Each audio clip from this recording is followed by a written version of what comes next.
విస్తరాకులు అంటే భోజనం వడ్డించడానికి ఉపయోగించే ఆకుపత్రాలు. విస్తరాకును భోజనం తినే ముందు శుభ్రంగా ఉంచుకుని నమస్కారం చేసుకుంటాం. భోజనం తినే వరకు విస్తరాకుకు మట్టి కూడా అంటకుండా చాలా జాగ్రత్తగా చూసుకుంటాం. ఆహార పదార్థాలు వడ్డించుకుని చక్కగా తింటాం. భోజనం పూర్తయ్యే వరకు ఇంత జాగ్రత్త తీసుకునే మనం తిన్న మరుక్షణం విస్తరాన్ని మడిచి దూరంగా పడేస్తాం. అదే విధంగా మనిషి జీవితం కూడా అంతే. బ్రతికి ఉన్నప్పుడు మనిషి ఎంత గొప్పవాడైనా, ఎంత గొప్పగా బ్రతికినా ఊపిరిపోగానే ఊరి బయట పారేసి వస్తాం. విస్తరాకు భోజనం తరువాత దానిని పారేసినప్పుడు కూడా సంతోషపడుతుంది. ఎందుకంటే పోయే ముందు ఒకరి ఆకలి తీర్చినందుకు సంతృప్తి పడుతుందట. విస్తరాకుకు ఉన్న ఈ మంచి గుణం మనుషులకు కూడా ఉండాలి.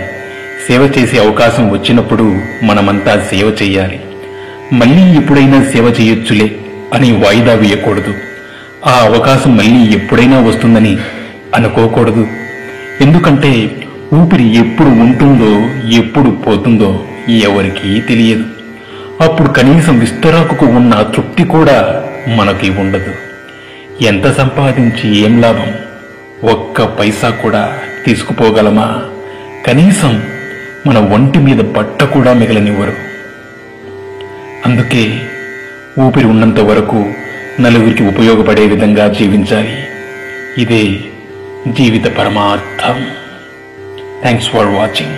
Please subscribe.